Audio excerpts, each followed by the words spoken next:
Hello, everyone, and welcome to the 12th installment of the University of Cincinnati's Digital Futures Flashpoint series. I am Jennifer Kravickas, and I'm honored to serve UC as the Associate VP for Research, responsible for strategic programs and initiatives. It's a pleasure to be in the company of this distinguished group of thought leaders, each bringing unique perspectives, experience, insights to our discussion today. So thank you all for being here and for your time.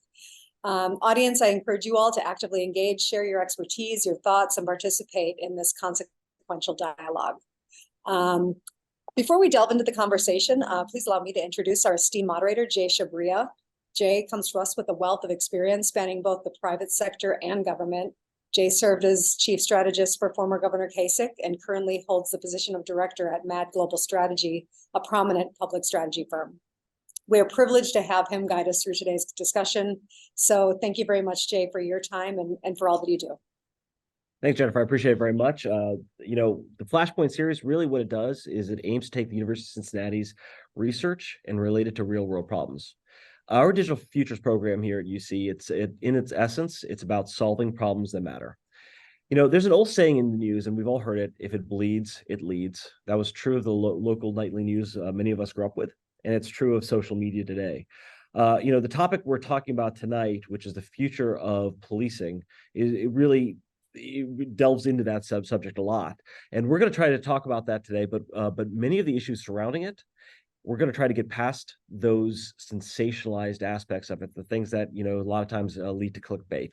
So we're going to really try to get the heart of the matter and try to figure out where we can go and how we can resolve some of these issues. If you have any questions for us, the panel, please email us at research@uc.edu. That's research@uc.edu. And we'll be sure to try to ask as many of those as possible. We're going to get right to it. We've got a panel really of a bunch of the difference makers here today. They're change agents. First, we have Dave Yost. He's the Attorney General of the state of Ohio. He's been a long-time public servant, and before that, he was a newspaper man. He's also one heck of a musician. I've attended a few Dave Yost concerts myself, and let me tell you, they're quite a treat. Thanks, Attorney General, for joining us. Next, we have Ganesha Martin. Ganesha is formerly of the Baltimore Police Department. And she served in many public policy roles. Today, she is one of the nation's leading voices, working for better outcomes for police departments and for communities. Ganesha, we really appreciate having your voice today. Thank you. Frank Pattercity is Kroger's corporate security director. He's also a former member of the Raleigh Police Department and a Marine. Thank you for your service. We welcome, Frank, all of your diverse viewpoints around this important topic. And finally, we have the University of Cincinnati's own Corey Haberman. Corey is the associate professor in the School of Criminal Justice, and because of his expertise, he has provided technical assistance and evaluation services to agencies across the country, implementing crime analysis and overall crime reduction strategies. Thank you, Corey, for joining us. And Corey, we're going to start with you. Look, one of the things I'd like to do today is just kind of give the viewers and everyone watching this today and archived on YouTube a little bit about your research and how you came to this topic. What exactly is your research involved? Jay, that's a great question. Thank you, and thank you to our guests for being here today. So my work at UC as a researcher and a teacher is primarily focused, how I summarize it, would be really around evidence-based policymaking. So I care about basically reducing crime and making sure that we do that in ways that the research supports, making sound policy decisions grounded on research. I do approach my work a little bit differently in that I'm a crime scientist. I don't do much in the way of traditional criminology, figuring out, why somebody might stop committing crimes. My focus really is on crime events as a whole, understanding how crime is patterned and really thinking about how we can come up with innovative outside of the box solutions to address those crime problems. That leads me to kind of the other side of my work, where I do a lot of work with stakeholders who are interested in themselves reducing crime and coming up with these kind of outside of the box innovative ways to prevent crime. It finds me a lot of times working with police departments who are looking to implement new strategies to address crime problems. And then, of course, with that comes really a lot of evaluation work, because again, it always comes back to this idea that we really need to be able to show with research and evidence that the things we're doing are having the intended impact that we want them to have in the real world. That's it's obviously very heady stuff that you're dealing with there. Ganesha, look, you've got a pretty diverse background too. I mean, but you came from the Baltimore Police Department, but you deal with this work kind of on the front lines. How do you come to the work you're doing right now? Yeah, it's interesting. I always say, and forgive my voice, I'm getting over a cold here, but I always say if it can be done in Baltimore, it can be done anywhere. There's not anything that I can see across this country that I haven't seen in Baltimore. But the way that I come to this work is obviously who I've grown up in America as a Black woman, but firmly grounded in my experience in Baltimore City. I say it's the city that I grew up in, actually, and saw a lot of things that that are happening in our American cities that I didn't see where I grew up, which was in Texas. And what keeps me grounded on a daily basis is my brother, who had had a lot of experiences with police across the country that were not positive, caused me to have a distrust of police. But the first time I went to a police funeral, it made me start to kind of think about the other side. And then what really solidified it is somebody that's very close to me was arrested by a police department, was probably exhibiting something that looked like manic type of behaviors. And that particular police department hooded him, hit him, did all sorts of things to him. And when he was released, he was arrested again by another jurisdiction. And this jurisdiction called me, and this person said, "Ma'am, I'm what's called a CIT officer. I'm trained to recognize if somebody might be in a mental and behavioral health crisis. And do you think that's what's happening with this individual?" And I said, "I'm not sure." And he took that person to 3 different hospitals to make sure that they got the treatment that they needed. And it was then and there I realized that there were officers that actually absolutely brought the honor and integrity to the badge, but then there were ones that should never have been given the privilege to have a badge on their chest. And it happened to be that experience. My very first day was the chief of staff to the police commissioner of the Baltimore Police Department. So this really has, for the next 10 years of my work, really been grounded in this idea that I want to create and help and support a system of public safety that supports police officers and their humanity. Because when you do that, then they can in turn do the same for the communities that they are meant to protect and to serve. So those are some really personal connections and stories that kind of inform this, and I think probably surprising for probably a lot of viewers too to hear both sides of that work. But that's really what you do now, is like you work with both sides, and in a way that's super interesting. Frank, one of the things that we see on the news or on social media feeds right now is that retail stores are on the front lines of this crime spike that we were told we have. How do you view this issue from a macro level? We'll go in more in the details as we keep discussing, but I'd love to get your macro sense of this. Sure. And first off, Jay, thanks for having me in the University of Cincinnati. I appreciate the invite to be part of this panel. I would say it's not just retailers. It's all of us. I'd say we're all on the front lines. Organized retail crime is absolutely impacting our culture, our society, and yes, of course, it is impacting retailers. And we're all in it together. What we're doing and what other retailers are doing is looking to push legislation. There are a multitude of bills and legislation that we're behind on a federal and state level that help with organized retail crime, that combat that. And at Kroger, we've got a team of dedicated organized retail crime managers across the country who are working very diligently to disrupt and dismantle these networks. And when I say organized retail crime at a macro level, not a lot of folks will understand that. They automatically, and my parents included, they say, "What do you do? Do you catch shoplifters?" I say, "No, that's not what this is. This is organized crime in a retail setting."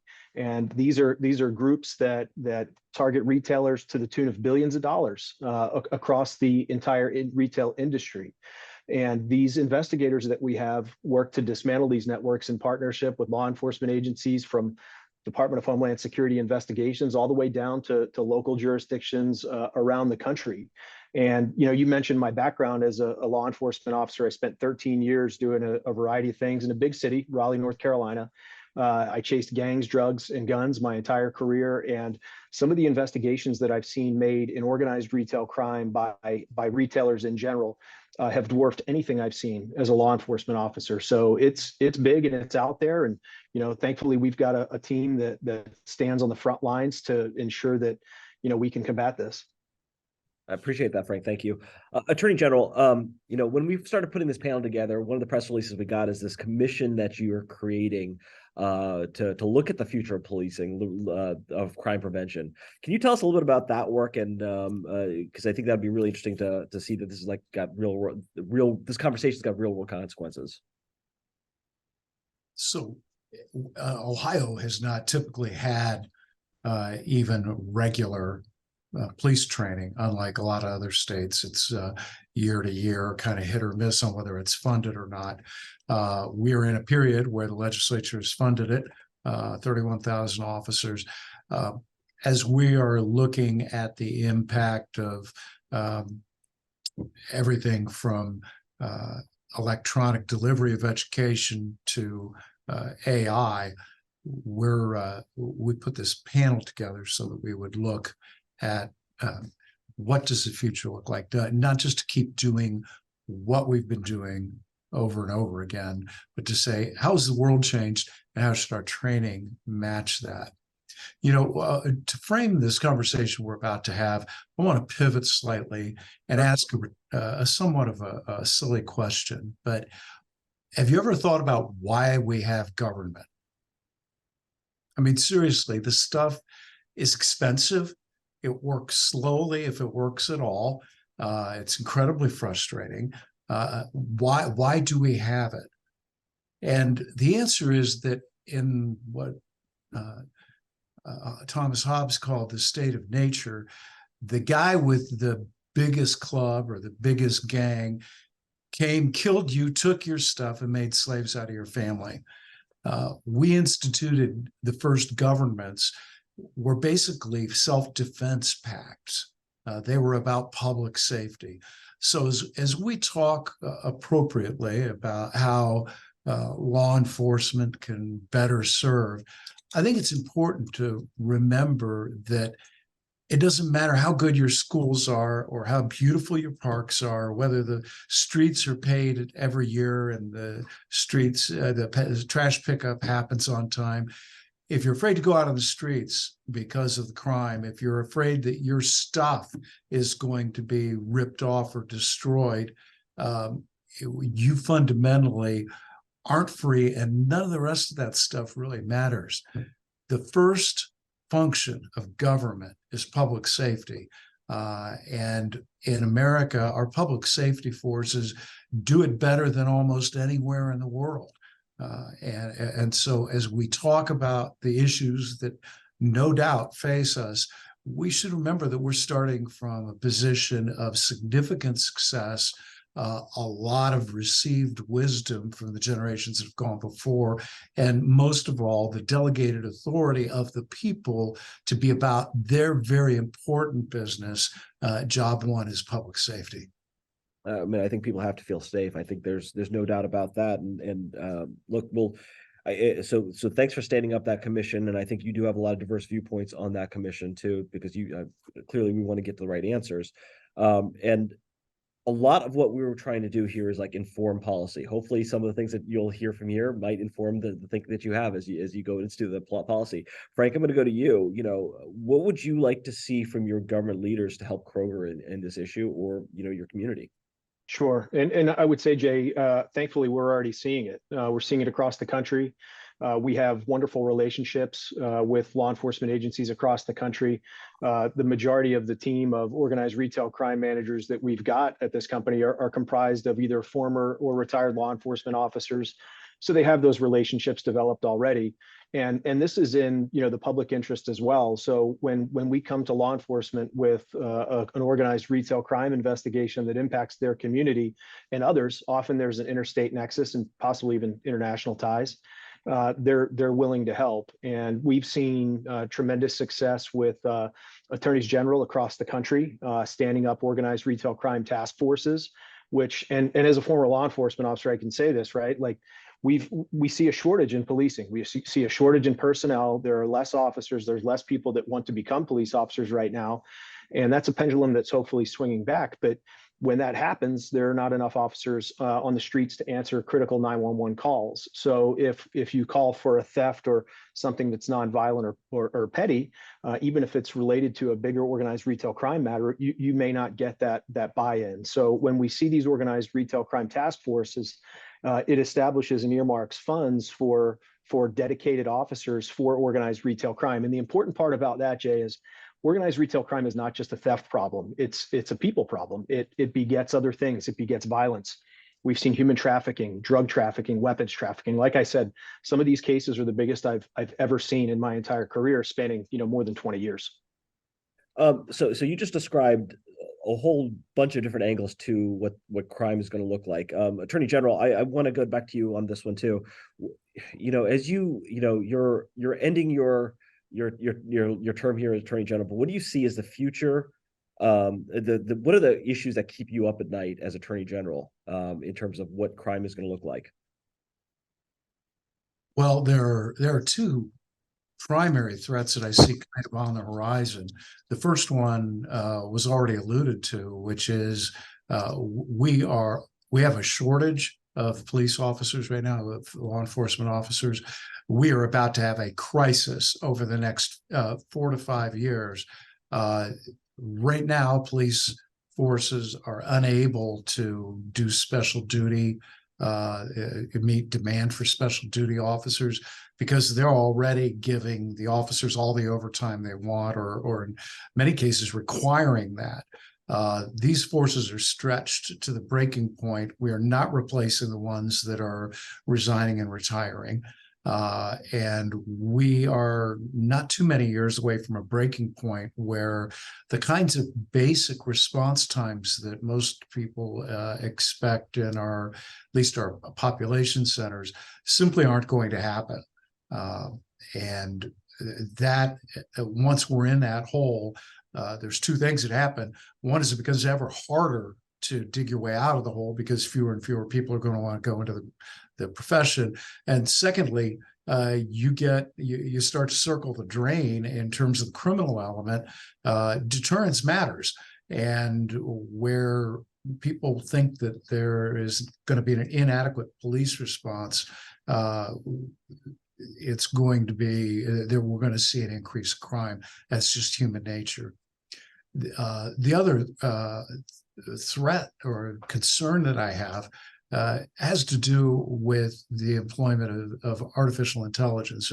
And right now, it's either a toy used by consumers or it's a powerful business tool that are used by very large organizations. But as it becomes more and more democratized and easier to use, there are endless ways to think about enhancing criminal activity using artificial intelligence tools. And we have not really thought about that very deeply, at least in the public policy community. I know there's some academics that are sweating some bullets on it, but everything from is there a mens rea is there an intent requirement for an AI generative intelligence that commits a crime? What would a sanction even look like against an AGI that committed a crime? And of course, the use of AGI to enhance a human criminal, or to frustrate the typical tools of law enforcement. These are some really big questions, and like everything else in our society, AGI is going to create a whole new world I'm not sure we're ready for. Well, I think we're going to have we have a little section here too, talking about technology and AI. So I'd like to get more of your viewpoints and maybe a little deeper into this in a few minutes. But Ganesha, I'm going to come back to you. The AG talked a little bit about police retention and losing cops, not having police people enter the police force now. You meet with police departments and community leaders all across the country. Is that one of the policies that is front and foremost, or are there other things we should be thinking about right now? Yeah, no, it's front of mind for everyone. And we're in a crisis. I sat in a room of about 150 chiefs about 7 or 8 months ago, and we were talking about this issue. And there were chiefs that were offering $75,000 signing bonuses that not one person was taking anybody up on. There used to be the joke back in the day that the way one market or one department recruited was to go at shift change and pick up people in the parking lot. But I was on Wes Moore, our new governor's transition team. I was the co-chair for public safety for him. And as we were talking to chiefs across Maryland, one of the things that they were talking about is this new technology where you can geocode, where you know where officers may be from other jurisdictions, and you can push specific recruitment, collateral and material to them.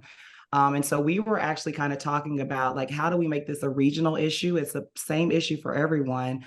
How can we work together instead of robbing Peter to pay Paul? Because it's not helping. The other thing that is collateral damage for this is, I was doing listening sessions for a couple of police officers out in Minneapolis a couple of months ago, and you walk in and their shifts are 3 or 4 people. Right. And so when you have shifts of 3 or 4 people and the calls do not stop, the violence, as you know, in a lot of cities where it was increasing exponentially, it's gone down in some places. But when an officer comes in and they look around in their roll call room and there are not enough officers, they are thinking, if I drop a 13, if I drop officer safety, if there's too many people that, are coming for me, who has the capacity to come and help me? Right. And then on the flip side, for communities, I'll use Minneapolis as an example again, right? And I'm sure we'll get into this when we talk about policy and knee-jerk reactions, but there was a knee-jerk reaction there to defund the police. But when I talked to the community there, they told me about a bill or a measure that they put for vote to have more police, right? They wanted more police because they were being to the AG's point, not being able to walk out, in their neighborhoods and feel safe or have their kids ride their bikes. And so, one of the reasons why I love that we're having this conversation is because it's so easy or for other folks to have this conversation in sound bites. It's either or, it's back the blue or black the this, this is a very nuanced conversation. And, the people who want more police often just want the police to show up and be constitutional. It is not an either or, it is a both and. And right now, everybody is feeling this crisis of not having enough police officers to answer the calls for service. One last thing I'll say, which is kind of transitioned into this kind of new realm, or not new realm, but a realm that's being brought up again, alternative response. And we may get to that a little bit later. Yeah, absolutely. Corey, you heard a little bit about this policy discussion here too, and part of your work is to inform policy. Give us your thoughts about the discussion so far, reactions. Yeah, I mean, I think this is spot on. It's much of the same thing that I hear when I work with agencies. And if we're being realistic right now, the retention and recruitment crisis is really it's being solved by stealing officers from each other, right? These bonuses and so on. And so some agencies are able to hire more people, but they're getting lateral transfers from other agencies. So that means they're down. And I think there's certainly a headway, right? Because there's basic things we want the police to do to respond to calls for service, right? One thing that will upset the community is they call the police and nobody shows up, right? And that's a real concern. But at the same time, if we want to move forward and be proactive and implement many of these strategies that we know are evidence-based and do work to prevent crime, particularly around policing, then we have to have the resources to do more than just the basics, right? You can take a simple policy like hotspots policing, if you will, right? In every city, 1% of places host about 25% of crime, 3% of places host about 50% of crime. This is uniform. This is true of rural, suburban, inner cities. And there's, at this point, mountains of research to suggest that policing those crime hotspots, right, in a variety of ways will bring crime down. And that's the recommendation that we would give to most police departments. If a chief called you up and they said, hey, what do I do about crime in my city? One of the things that would be evidence-based, you say, well, you should do hotspots policing, right? But it is very realistic of, well, how do we ask them to do that if they can't respond to the radio, right? If they can't answer simple 911 calls, right? And so all of these kind of problems are intertwined, right? And then, of course, ideally, we don't want the police just to show up and be present in hotspots. We'd like them to engage with the community, understand the problems, work together to solve problems, right? So we can make kind of long-lasting changes. And again, how do you ask police departments to do that if we can't get past kind of basic staffing levels? And so I think, these problems are compounding from my perspective of, we want to make these evidence-based policy recommendations, but then they run into these real-world issues of how do we actually accomplish that. So I think, our panelists are spot on as some of the challenges we face. Yeah. And Jay, yeah, go ahead. Right. No, just I was sitting here, listening intently as Ganesha and Corey were talking about this, and I kind of caught myself drifting off because they're describing the life I lived, and Ganesha talked, really couldn't have said it any better about the crisis that's being faced by law enforcement today. And I remember as a young officer coming into a roll call room after working a night shift and seeing the day shift sitting in the roll call room, and it was one officer. And she sat there and I said, where's your squad? And she looked at me and said, I'm it today. So we had to stay over and keep some officers there to help support her and pull some officers from other places. But, Corey talks too about, lateral transfers and kind of robbing Peter to pay Paul, taking officers from other departments. My last assignment as a police officer before I left for the private sector was the training sergeant. I was the police academy commandant, and the Raleigh Police Department still has a world-class training program there. And it trains lots of officers in a fantastic way. And then oftentimes they get taken by other departments who are simply willing to offer maybe $1,000 more, or an officer can have a beard, these small little things that officers are willing to leave for, which is why I think, Attorney General Yost talks about that training initiative just being so important, and training our officers so that when they come out of the academy, they're part of the community, and they're not seen as somebody who's, they're with the community, not there to police them and serve against them. They're part of it. And it's so critical that gets done. And I was really happy to hear, the Attorney General's comments about the training council that he's putting on. And by the way, we have some great beards on this panel too. I do want to commend our three panels, and the three of you. So just right there. So thanks for bringing that up. If you have a question, remember, just email us at research@uc.edu. That's research@uc.edu, and we'll try to get to them. Corey, I'm going to come back to you on this. So the Attorney General talked a little bit about AI and policing. I want to talk a little bit about technology and how that contributes to the future of policing. In digital futures at UC, we have a strong technology bias and research. That's kind of what we do. I want you to talk about a little bit about this and how it can work, and then we can just have a discussion about it too. Yeah, I mean, it's at this point, right, it's hard to separate technology from policing. In many ways, that's often the response that we come up with around reform. And, this conversation could go a lot of ways. There's probably an endless number of technologies that we could talk about. And again, it comes back for any of those technologies. The challenge that I would put forth is, what's the intention? What's the goal? How can we measure that impact? How can we understand how that technology impacts the community and so on? Right now, for me, you think about the future, the technology that I'm the highest on is undoubtedly virtual reality. And so we've got at Digital Futures, we have a team of folks who are working around virtual reality and how that can be a tool used for crime prevention and policing. And honestly, I'm kind of blown away by the potential there. So, I really see this in our team, a collaborative work that I'm doing with my colleague, JC Barnes. We see this in two ways. It's a data collection tool. It's a way to put people into situations and experiences that you could never put them into the real world. Professor Jeremy Bailenson from Stanford University, in his book, Experience on Demand, he really talks about this, where virtual reality gives us the ability to put people in these situations that might be too dangerous, right? Or they might be impossible. If you want to talk about, we want to build empathy in people, right? Well, you can we say, well, walk a mile in their shoes. In virtual reality, we can literally put you in somebody else's shoes, right? So That's you have training impossible. exercises when people put on the virtual reality goggles where they go into a real world situation. That's kind of what you're describing, right? Yeah, absolutely. And so you think about this, if we want to understand the impact of some new crime prevention measure, right? We want to put people in a situation, right? Virtual reality gives us the ability to do that safely, right? And relatively cheaply. There's certainly some costs that go into developing these scenarios, but in some of the studies that we've ran at UC, we've been able to do these with, really relatively low cost budgets. But that's exactly the other point, right? It's this ability to collect data and to understand problems and how people interact with their environment and so on. But at the same time, it can be an intervention, right? The research in other areas, we don't have as much around policing and crime prevention, but the research in other areas is very, very clear around virtual reality that it's kind of an empathy building machine, if you will.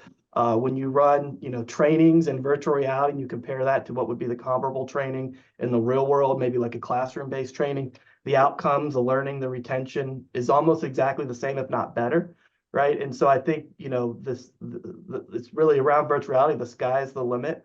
Something like de-escalation training, we had recently received a grant with a law enforcement partner here. Well, they'll be building out de-escalation training, which is kind of all the rage, right? And policing, it's what came out of Task Force of 21st Century Policing, one of the probably the most kind of common recommendations that's made to agencies that are in reform is de-escalation training, right? And we'll be building out kind of a strategy around where we'll have classroom-based de-escalation training, but at the same time, officers will be able to monthly go through virtual reality scenarios and practice these skills. And I know, try not to occupy all the time, but virtual reality, get excited because I think the value of that really is when you think about, say, police officers. If you think about a high performance athlete, right, which at the end of the day is the work that we expect of police officers, we expect them to make split second decisions in highly stressful environments, right? A high performance athlete gets to train almost every day, right? They train every day. They play the game maybe once a week, twice a week, right? Police officers behave and are, kind of expected to do that where the stakes are actually much higher. But if they're lucky to do scenarios-based training, they may get to train one time a year, right? And actually a scenario where they act out and practice their skills. For some agencies, they don't ever get to do scenario-based training. And so when I think about virtual reality, I think that's one of the reasons I get so excited about this potential to train law enforcement officers in it, because it totally changes the opportunities we have and the skills that we can teach folks. So that's my spiel for virtual reality. I know there's a lot of other technologies out there, but I just think the value is the potential of it is so high. Ganesha, you hear Corey's passion for this, and obviously this is specific to virtual reality. How do you think members of community partners think about technology to better train police officers, or just in crime prevention in general? Yeah, so I really try not to speak about community as a monolith, Sure. even if they share the same demographics. And so I'll come at it from, a couple of different levels. There are certainly some communities who are like, whatever the police needs in order to do their job, you get it to them. And certainly it can be a force multiplier. But then there's communities who have, historical distrust for good reason with law enforcement that goes back generations. And unfortunately, in those circumstances, I'm going to assume good intention, that that technology comes with suspicion. And so one of the things, it was a lesson learned, very painful lesson learned that happened in Baltimore City.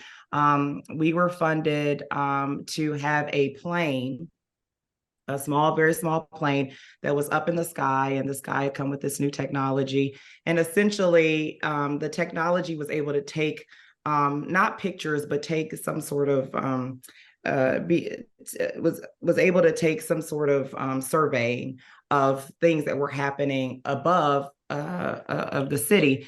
But what would spark that that tracking would be like a call for service. So there was a robbery or something would happen, and all of a sudden you'd be able to see dots moving faster than, you know, the other dots as they were moving and traversing the city. And then you would pair that with CCTV camera, and then maybe from that CCTV camera, you would be able to identify, right, the person who committed the crime. And this was just going to be another tool in the tool belt for an already stretched police department. But the narrative got out there before the police department could tell the story, and it turned into what was called the spy plane, right? And so we went into crisis communications mode, having to try to explain the technology. A lot of the funders were calling people that had funded the police department. You know, it was all this thing, and it happened to take up several news cycles. What we started doing after that, and we eventually even did it with the quote unquote spy plane, was we had a press conference in which we demonstrated the actual technology for people to see. Because the idea was people were thinking, you could say you're taking pictures of me in my backyard, you're spying on me constantly, 24 hours, 7 day, a day surveillance. And so one of the best practices, particularly when I work with technology companies now, is making sure that you are bringing in the stakeholders to understand the technology. And even if you can early on, we talk about AI and we talk about these algorithms that are learning, right? A lot of them are learning just from certain demographics, not a comprehensive collective group of demographics. We want those algorithms to be smart, all the way around. So making sure on the early end, that you are explaining and talking to folks about that technology can help lower those barriers. Another thing that came out of the consent decree in Baltimore City is that technology now, before it even goes to procurement, has to go on the website for about 30 days so that community members know what's being procured. But again, just in closing, I'll probably continue to go back to this because I think it's so important, the nuance of the conversation. So obviously, right, when we talk about marginalized and disenfranchised and disinvested communities that have low levels of trust with the police, you would think that those were the communities that were the most up in arms, right, about this. No, you had mothers calling saying, can you use that spy plane to figure out who killed my son? Can you utilize this to help solve crimes, right? And so it was those stakeholders who actually wanted the spy plane to continue. And so it matters whether it's AI or spy plane or virtual reality, which I think would have a low barrier. Folks, one of the things that I see, I've seen it transform community police relations, is the moment that some of those folks come inside of a police department, they see, they learn, they walk through police officers' shoes. They're like, oh, wow, I had no idea. I had no idea what you go through. Not to make a joke of anything, but the shoot, don't shoot, those virtual, the simulators, you'd have a lot of people who were very much against police shoot everybody. In those simulated machines. So the walking in other people's shoes, I think, is very helpful as it relates to technology. And I'll stop there. Well, we'll get more into this a little bit, this topic, but you're right to say that the community is not a monolith. There's different factions there too, but I guess it's shorthand right now. But I appreciate you bringing that up because that is a nuanced view. Attorney General, look, you brought up AI in our last section, and I appreciate you doing so. But there are obviously there's some great aspects to technology, I would assume, that you guys are employing at the AG's office. And how do you use technology to fight crime? Well, one of them we already heard a little bit about, and I'm here to tell you that virtual reality training for police officers isn't something that's under development in the future. It's here. 2 years ago, I challenged my team, not in a little part because of, I hate these shoot, don't shoot scenarios. Not that they're not useful for that limited purpose, but an officer might go all year and never be faced with a shoot, don't shoot scenario on the job, but they're faced with 100 other crises. So the problem with the shoot, don't shoot is that it kind of trains you to think of your gun as your first or most important option. we 2 years ago began developing virtual reality. Last year, we had 6 scenarios put together, and we went out and validated it at 14, I believe, different police departments. And it is an incredible training tool. We're rolling it out this year statewide, and I'm really excited about it because of this. Everybody who's ever been on the job will tell you that you got to watch out for the rookies because they don't know. They haven't had the experience. You want an experienced cop. We're all shocked when an experienced cop makes a bad decision, but when a rookie does it, it's kind of, there's even a phrase for it, rookie mistake. Why is that? Because you can only learn so much about policing behind a desk. You can only learn so much from a lecture or a TV screen. You don't have the adrenaline. You don't have people screaming at you. You don't have the real-time pressure of making a decision right now with multiple inputs and chaos happening around you. You don't have your emotions involved with it. You're sitting in a classroom with a book and a lecture. What virtual reality does, and I went through one of these segments personally, a very high emotion intervention where you have 360 degrees around you. You see the entire messy crime scene or the response scene, and you're having to interact with what's going on. This particular case, when I was done after about 15 minutes and took off the headset, I was shocked. I was unsettled. I was emotionally impacted by it. That's how strong this is. But the beauty is, when we have cops use the virtual reality, they get all that benefit of the actual experience of dealing with their emotions, of the tension and the tempo and the danger, without having the risk of them making a wrong decision, using deadly force or less than lethal force in an unnecessary way. So super excited about it. We've got lots of things that we're using, and I don't want to monopolize the conversation. I wanted to talk about that because this isn't some Futurama kind of pie in the sky thing that may be coming. This is going to be training our officers in 2024 in Ohio. And while you're speaking, I saw Corey's blood pressure go up. Was getting so excited about the virtual reality because he's really passionate about it too. So I appreciate that, Attorney General. We have a question from the audience. Tim, he has a longer question, but he also asked, what will the role of drones and robots be in the future in terms of crime prevention? I don't know if there's anyone here wants to take that. Corey, maybe you have a thought about that. Well, I think, it's certainly still speculative.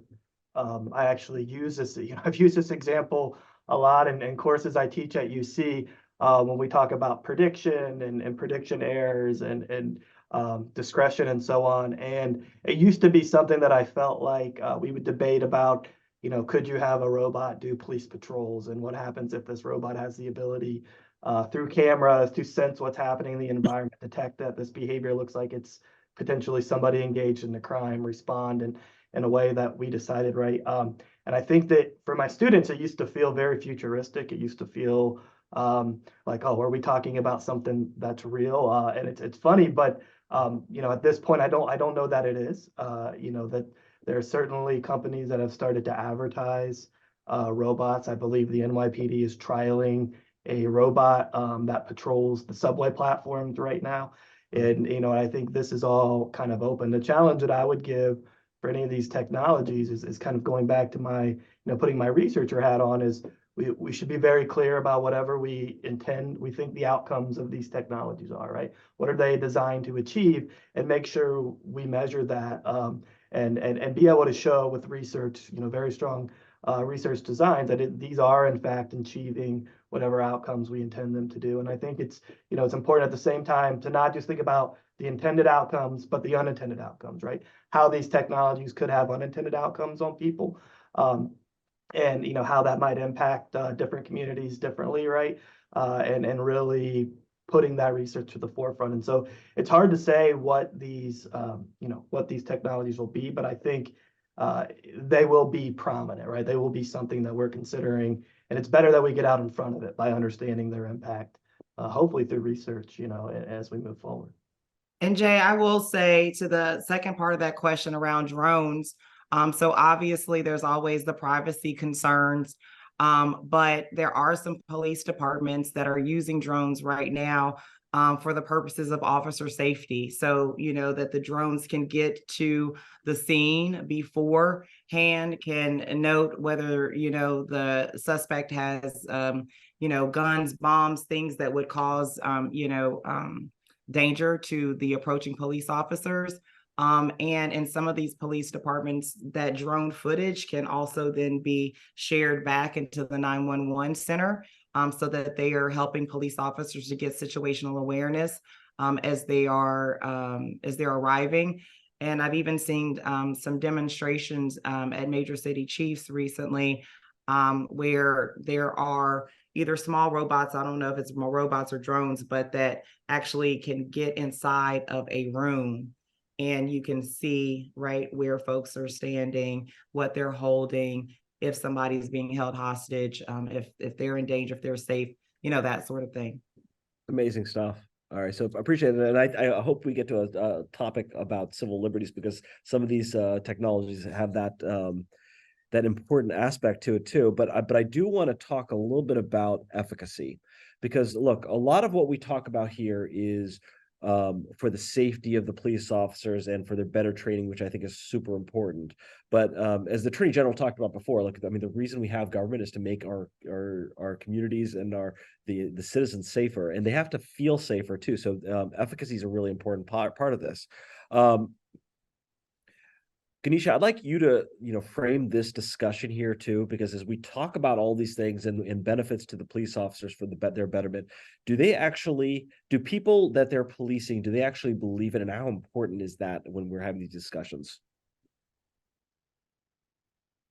Do the people that they're policing believe in? I missed that part. I'm sorry. When we're talking about giving police more resources, better training, do they believe that we're actually doing this for their safety and for their betterment, or do they think that this we're talking past them here?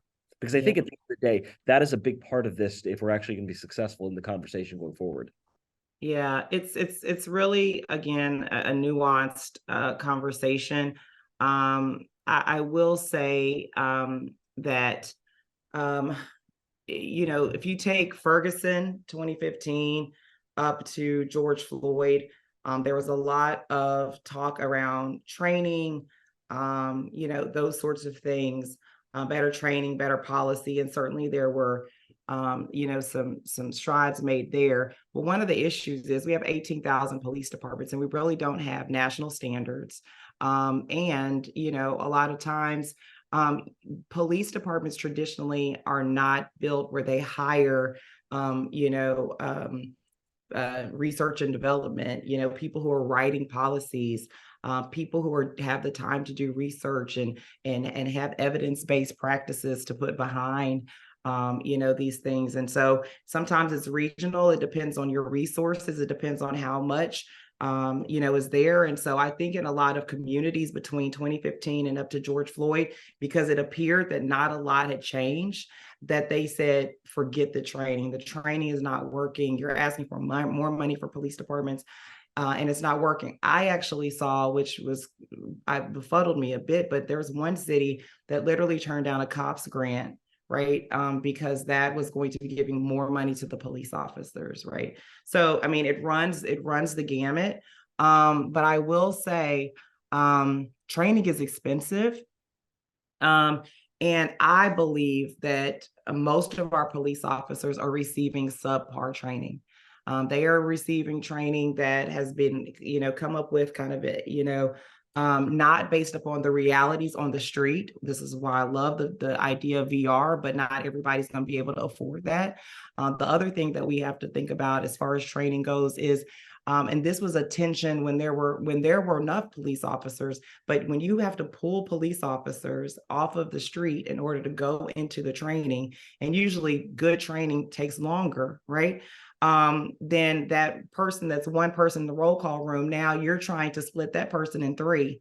And you've got this tension. I heard a police department recently, they had to do their use of force training on virtually. Mm-hmm. That is no good for the police officers. It actually like hurts me to say that. Like, we are setting them up for failure when you do something like that. You can't run them through scenarios. They can't have hands on. And then they feel like they're the ones that's going to get the blowback because somebody's going to say, well, you had training. Why'd you mess up? Right. And so, And you know what? yeah, please. Yeah. Right. Well, all of these things are coming back to one particular thing that we have danced around, but nobody's come out and called it out. I'm going to call it out. Most of these issues are coming because of failed leadership, failed political leadership. Agreed. We just heard a few minutes ago, you were talking about how the community is not saying, keep the police out of here. We want less. They're saying we want more police officers. Not everybody, but a large number of them. But what happens? What's the dynamic that occurs? A few people who are loud and looking to make their mark stir up things, and instead of trying to get to the point where they are solving problems, they are dividing us. Dividing the community from the police. And the people at city halls in too many towns across the country in the last 10 years sided with the folks that were trying to divide and did not side with the community that wants a safe community, wants safe streets, the cops who want to get rid of the bad apples, who want to do a good job, who want to be considered honorable professionals. The number one person that is responsible for our crisis in police force personnel, the numbers, which is driving issues about bad training or lack of training or lack of resources, and all of these things that we're talking about that are driving us to talk about efficacy. That's the political class. Our political class has failed law enforcement. They failed the communities. And I think it is time for people who are activists in this area to call the baloney and call out these leaders because they're abdicating their responsibility for the sake of getting 60 seconds on the evening news. And you might tell it really angers me. Well, and that's what we're trying to get to in this conversation, right? Is to try to get beyond that 60 seconds and try to actually solve these things. So I appreciate that perspective a lot, Attorney General. Look, we're running close to the end of time. I've got dozens of more questions, but we're going to try to get to our last section here. And really, this is about how can we use this forum here, the partnerships we're building here and other partnerships like it, to actually solve some of the issues we've gotten to be better, to make people feel safer, but also make the police feel safer and want to go into this job. Frank, I'm going to go to you to start with this. You're a corporate leader for a major retail organization. What role beyond shareholder value do corporations have to play, in this leadership to fill this leadership gap that the Attorney General so eloquently framed? Yeah, it's a good question, Jay. And I think, we have to do our part. I think people are looking to us to do our part to make sure that shopping experiences are safe. We're part of the communities where we operate, across the country, not just here in Ohio and Cincinnati, but across the nation. I think that, we've got to step up and do our part, which Kroger absolutely is. And I'm proud to say that through our team that goes across the country. I appreciate it, Frank, and thank you for joining us here. Ganesha, you're almost like a mediator in a lot of your work. How do you think a group like this can come together and make things better? I think the first thing is you come up with better solutions when you have different perspectives and different brains around the table, where you can, have that agreement that the AG and I just had, and around the need for political fortitude to actually get these things done. but then there may be something we disagree on, right? And we challenge each other and we work through that. And I think that is where you come to the best solutions. When you have folks with differing perspectives, different life experience around the table, but with an ultimate goal of making community safer. It's always been my experience. But there's a whole process to get people to that point sometimes, because people come in, whether it's political expediency, it's they want to be the next, superstar, whatever that is. But that I think that's the value of this group. Folks like this coming together. Anisha, thank you so much for joining us too. Attorney General, last word from you. You've heard a discussion from several different viewpoints. What are your final takeaways from this? Well, a lot of pretty smart people on this call with valuable experience. My takeaway about how to change for the better is humility.